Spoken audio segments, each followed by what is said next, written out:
एक भक्त हुई भारत में, दक्षिण भारत में, साउथ इंडिया में। तो एक बार बहुत सारे संतों की टोली जा रही थी, हरि नाम संकीर्तन करते हुए जा रहे थे।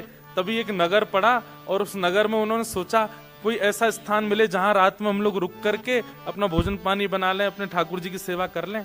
तभी उनको एक बहुत सुंदर घर दिखाई दिया और उस घर के बाहर बगीचे में बहुत सुंदर सुंदर पुष्प आदि सब लगे थे। तो प्राचीन भारत में अगर संत महात्मा ऐसे चलते फिरते गांव में कहीं रुक जाएं किसी के घर के बाहर, तो कोई रोकता नहीं था, बल्कि घर वाले सेवा और करते थे कि संत आए भैया। तो एक घर के बाहर सब संतों ने अपना धूना जमा लिया, वहीं बैठ करके टिक्कर बनाने लगे, अपने ठाकुर की सेवा करने लगे। तो घर जिसका था उस महिला ने ऊपर से झांक करके देखा,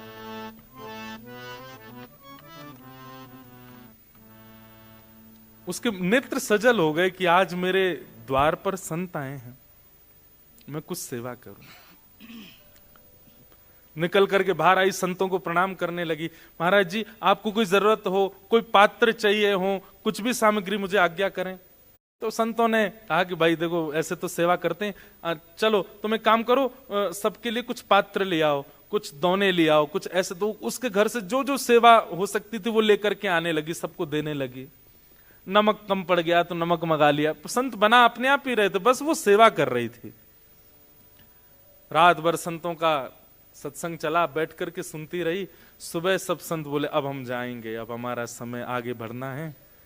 तो दौड़ करके गई और दौड़ करके जाके उसने सुंदर एक दक्षिणा देते हैं ना महापुरुषों को, सुंदर बहुत अद्भुत कुछ दक्षिणा और कुछ सामग्रियां लाई और ला करके संतों के सन्मुख पधरा दिया। अब तो नहीं होता ऐसा, पर प्राचीन काल में संतों का ऐसा नियम होता था कि वे दक्षिणा देने वाले से पूछते जरूर थे, ये दक्षिणा कमाने का जरिया क्या है तुम्हारा, ये जो धन हमको दे रहे हो ये आता कैसे है, तुम्हारा काम क्या है, व्यापार क्या है, करते क्या हो। अब तो दक्षिणा देखते ही धल लेते हैं, तुम चाहे जो भी हो। भारत में तो कई बड़े बड़े फ्रॉड लोग उस संत महापुरुषों को ऐसा बहुत सारा धन देकर के बिल्कुल अपना वो बना लेते हैं, जो अच्छा नहीं। तो संत ने पूछा कि बिटिया, इतनी सामग्री तुम सोना चांदी और जाने क्या क्या ये परात में लेकर के आई हो, ठीक है हम स्वीकार करेंगे, पर हमारा नियम है, गुरु आज्ञा है, इन सब को प्राप्त करने का स्रोत क्या है, कहां से आता है। उसके हाथ कांपने लगे, मुख मुरझा गया। बोली महाराज मैं झूठ नहीं बोलूंगी, पर मैं एक नगर वैश्या हूं, मैं नगर वधू हूं, लोगों का नृत्य करके रंजन करती हूं, गायन करके रंजन करती हूं, उसके बाद जो मुझे वो लोग देते हैं उससे मेरा घर चलता है। उसके नेत्र सजल हो गए। सामने बैठे हुए संत भी आश्चर्य में पड़ गए, अब क्या करें। मन में बहुत दुखी हो गई कि मैंने जीवन में कभी किसी महापुरुष संत की सेवा नहीं करी, पर आज मेरा दुर्भाग्य है कि मेरे द्वार पर आप आ गए, ये मेरा सौभाग्य, मेरे घर की सामग्री आपने प्रयोग में ली, ये मेरा सौभाग्य, पर मैं अपनी वस्तु आपको अपना कर्म बता करके नहीं दे सकती, ये मेरा दुर्भाग्य।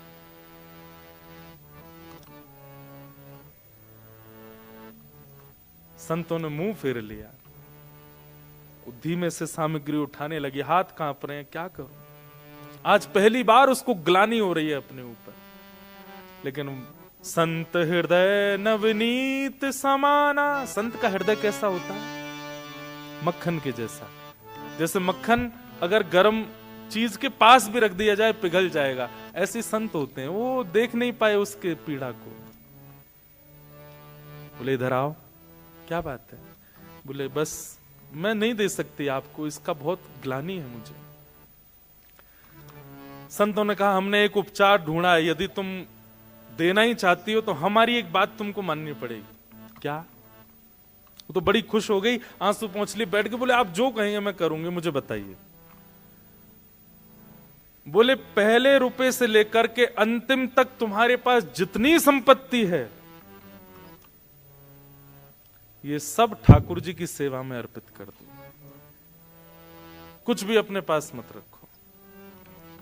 ये तुम सामग्री लेकर के आई हो, दक्षिणा हमको दे रही हो, हम इसको तो स्वीकार नहीं करेंगे, पर यह भी अगर चाहती हो कि हम लोग स्वीकार करें, तो श्री रंगनाथ भगवान का मंदिर है दक्षिण में, तिरुचिरापल्ली में। वहां रंगनाथ भगवान का अपनी संपूर्ण जीवन की कमाई से सुंदर स्वर्ण का मुकुट बना करके और ठाकुर जी को पहना दो, तो तुम्हारी ये संपत्ति स्वीकार।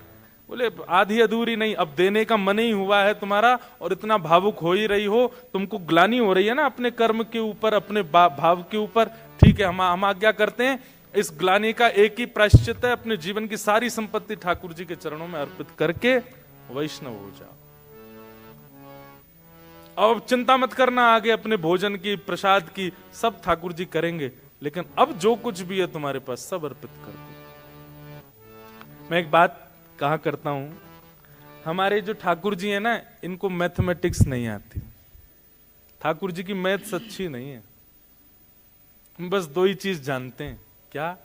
पूरा पूरा दो, पूरा पूरा लो। आप कहो ठाकुर जी ये मेरी कमाई है, इसमें से इतना बेटी का, इतना बेटा का, इतना पत्नी का, इतना मेरा, इतना परिवार का, और फिर जो बचा थोड़ा सा, ये ठाकुर जी आपका। ठाकुर जी कहते हैं मेरी गणित बेकार है, मैं पूरो और पूरो यही आवे बस। ब्रजभाषा समझ रहे हैं ना? पूरो दे दे, पूरो ले जा, और कछु ना आवे मुंह पे। तो संत ने वही बात कह दी, बोले कि अब तुम एक काम करो, अपने जीवन की पूरी जो तुम्हारी संपत्ति है उससे मुकुट बनवा करके ठाकुर जी को अर्पित कर दो। उसके मन में किंचित भी भाव नहीं आया कि ये मैं कैसे कर सकती हूं। उसको तो ये लगा कि मेरे द्वारा कोई सामग्री स्वीकार की जा रही है, ये मेरे लिए बहुत बड़ी सौभाग्य की बात है। और कुछ सामग्री नहीं, पूरी सामग्री स्वीकार की जा रही है। तुरंत लग गई। बोले महाराज जी आप बताइए, जैसा आप बताएंगे वैसा मुकुट बनवाऊंगी। पूरा बनाया गया, ऐसी मणियां, ऐसे ये संपत्ति देखी गई। कितनी संपत्ति है? संपत्ति इतनी निकल करके आई महाराज उसकी। बोले इसका पूरा मुकुट बनवाओ ठाकुर जी का। अद्भुत मुकुट निर्माण हुआ। और जब तक मुकुट निर्माण का कार्य चला तब तक साधु महात्मा कहीं गए नहीं, उसी घर के बाहर जहां बैठे तो वहीं बैठ करके वो भजन संकीर्तन करते रहे। वो इतनी आनंद में कि मेरे संपूर्ण जीवन का जो भी कुछ था सब ले रहे हैं ठाकुर जी मुझसे, कुछ भी नहीं बचेगा अब मेरे पास। 50 दिन के बाद मुकुट तैयार हुआ और उसने पूरी संपत्ति, अपना घर भी बेच दिया, जमीन भी बेच दी, जो भी कुछ था कुछ नहीं बचा, शून्य है। एक परात है बस, उसमें मुकुट रखा है। और संत बोले अब इसको लेके चलो। नाचते गाते हुए एक नगर वैश्या, नगर वधू को बीच में लिए, चारों तरफ संत नाचते गाते हुए उसको लेकर के जा रहे हैं रंगनाथ मंदिर, ठाकुर जी को अर्पित कराने के लिए। उस वैश्या के समर्पण को देखकर के संत ने एक घोषणा और कर दी। क्या? बोले ये मुकुट कोई पुजारी नहीं पहनाएगा, कोई संत नहीं, तुम खुद पहनाओगी ठाकुर जी को गर्भगृह में प्रवेश करके। अब सोचिए आप,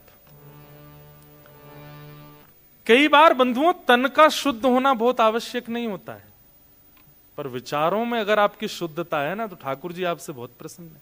कई लोग हैं, वो लोग दिखते बहुत साफ सुथरे हैं, वो लोग दिखते बहुत बिल्कुल क्या बोलते हैं उसको, हाइजेनिक दिखेंगे बिल्कुल महाराज, एक बाल भी इधर उधर नहीं होता उनका, ऐसे बाल काटते हैं, शर्ट वर्ट ऐसे पहनते हैं, बिल्कुल एक चीज भी ऐसी वैसी नहीं हो जाए, बहुत व्यवस्थित रहेंगे। अगर वैष्णव भी हैं, तुलसी पहनेंगे, तिलक भी बिल्कुल स्ट्रेट, किसी भी रूप में वो नहीं दिखे, पर कहीं ना कहीं मन दूषित होता है।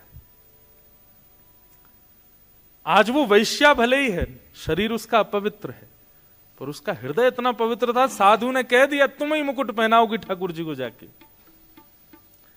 मंदिर के सब पुजारियों में बातें बनने लगी। बोले महात्मा का बुद्धि खराब हो गई है, बताओ एक नगर वैश्या को लेकर के आ रहे हैं और चलो ठीक है, उसकी संपत्ति से तुमने मुकुट बनवाया, ठाकुर जी को दे रहे हो, लेकिन तुम इतना तो नहीं कहना चाहिए था कि वो जाकर के ठाकुर जी को पहना दे। और वो महात्मा इतने पहुंचे थे कि उनको कोई मना नहीं कर पा रहा था। लेकिन मैंने एक बात कही ना, ठाकुर जी परीक्षा बहुत लेते हैं। देता है कन्हाई जिसे प्रेम की दशा, देता है कन्हाई जिसे प्रेम की गा सकते हैं दशा। हो सब विधि उसकी लेता है परीक्षा, हो सब विधि उसकी लेता है परीक्षा। कभी निकट बुलाए, कभी निकट बुलाए, कभी दूरियां बढ़ाए, कभी दूरियां बढ़ाए। छलिया हाथ नहीं आए, छलिया हाथ नहीं आए, हमें श्याम ना मिला, हमें श्याम ना मिला, हमें श्याम ना मिला, हमें श्याम ना मिला। ठाकुर जी बहुत परीक्षा लेते, इसलिए एक बात याद रखना, ये 3 दिन के सत्र के बाद यदि प्रेम चित्त में प्रकट हो जाए तो एक चीज के लिए तैयार रहना, परीक्षाएं बहुत होंगी। अपनी संपूर्ण जीवन की कमाई लगा करके, मुकुट बनवा करके, अपना पूरा सर्वस्व ठाकुर जी को देने के लिए आज आ गई वो वैश्या। लेकिन मंदिर के लोग भी उससे बिल्कुल अप्रसन्न थे, सब कुछ उसके बिल्कुल विपरीत था, लेकिन फिर भी उसको मन में लग रहा था ठाकुर जी बुला रहे हैं मुझको। लेकिन जैसे ही वो द्वार पर पहुंची और भीतर प्रवेश करने लगी, उसी समय रजस्वला हो गई, मासिक धर्म हो गया। और उसी समय वो घबरा गई, तुरंत थाल नीचे रख दिया मुकुट का, पीछे खड़ी हो गई। महात्मा बोले क्या हुआ? अब बस रो रही है, कुछ कह नहीं पा रही। महात्मा बोले हुआ क्या, तुम पीछे क्यों हट गई हो? अब मैं अपवित्र स्थिति में हूं, मैं नहीं जा सकती भीतर।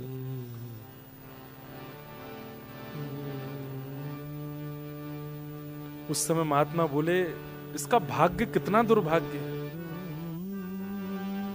पूरा जीवन नगर वैश्या बनकर के रही, जो धन कमाया उसमें से संतों को देने का प्रयास किया तो हम ले नहीं सकते। दूसरा निधान निकाला कि कुछ भी ना रखे, सब कुछ ठाकुर जी को दे दे। सब प्रकार का प्रयास कर लिया, इसको ले जाकर के भीतर मंदिर में मुकुट पहनाने तक का अधिकार मिल गया था। लेकिन ये कैसा दुर्भाग्य है। निश्चित ही अपने पूर्व काल में, पूर्व जन्म में पता नहीं क्या ऐसा अपराध बन गया इससे, ठाकुर जी इसको स्वीकार नहीं कर रहे हैं।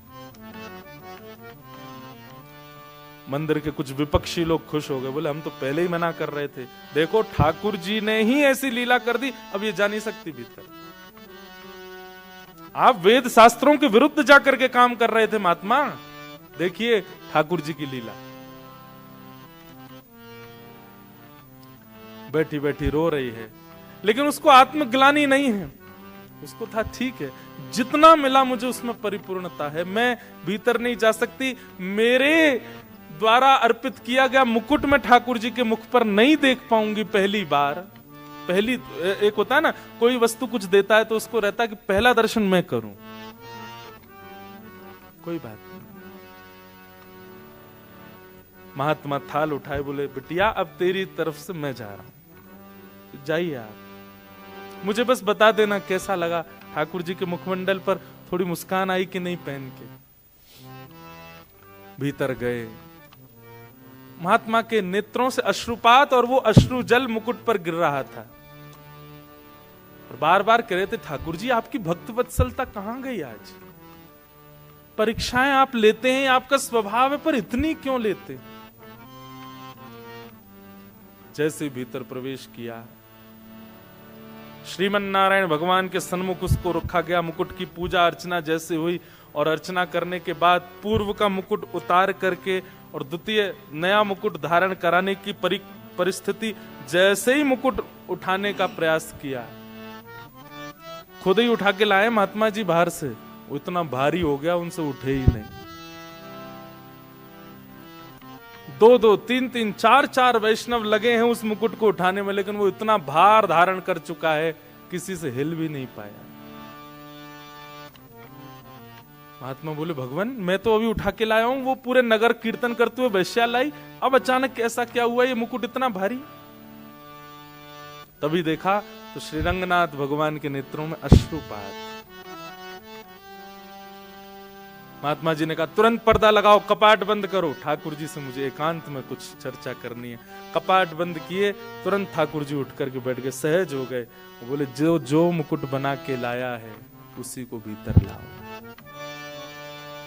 उसी के हाथ से ही मुकुट पहनेंगे।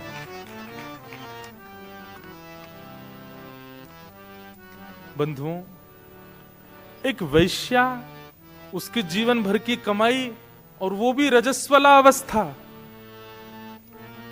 और ठाकुर जी कह रहे हैं उसी को लेके आओ, उसी के हाथ से मुकुट पहनूंगा।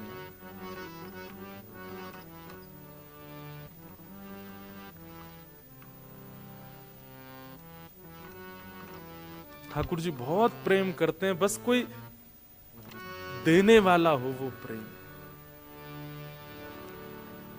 महात्मा दौड़े दौड़े बाहर गए, और बाहर जाकर के देखा तो एक खंबे से सिर लगाए बैठी है, बस रो रही थी। महात्मा जाके बोले, जल्दी उठ। बोले, आप दूर रहिएगा, मेरी छाया भी ना पड़े आप पर। प्राचीन भारत में तो बहुत नियम होते थे।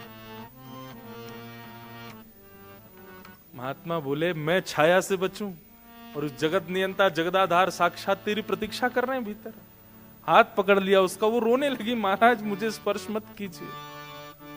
लेकर के भीतर गए और जाकर के कहा, मुकुट पहनाओ ठाकुर जी को। जो मुकुट कितनों से नहीं उठा, लोग बाग वहां चिल्लाने लगे, कई लोग गालियां दे रहे थे, कई लोग उल्टा सीधा बोल रहे थे, आज अनर्थ हो रहा है, आज पृथ्वी फट जाएगी, आज बहुत बुरा हो रहा है, ये गलत है।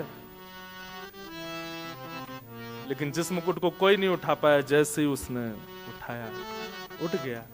और ठाकुर जी ने अपने आप ही, ठाकुर जी की जो प्रतिमा थी उसका मुख नीचे हो गया, और मुकुट ठाकुर जी ने धारण किया। और वो वैश्या, उसकी स्थिति तो कितने दिन के लिए मूर्छा में चली गई, वो मूर्छित हो गई। और जब उसकी मूर्छा टूटी, परम वैष्णव, और कुछ दिन भगवत स्मरण करने के बाद कहां भगवत धाम प्राप्ति हो गई, क्या उसका था? यह है ठाकुर जी का प्रेम, प्रेम लक्षणा भक्ति। बस प्रेम लक्षणा भक्ति का एक नियम आपको ध्यान रखना है, पूर्ण। आधा, अधूरा, 1%, 10%, 50%, 60% नहीं चलता, 100 पूरा, तो ही वो प्रेम भक्ति मानी जाती है।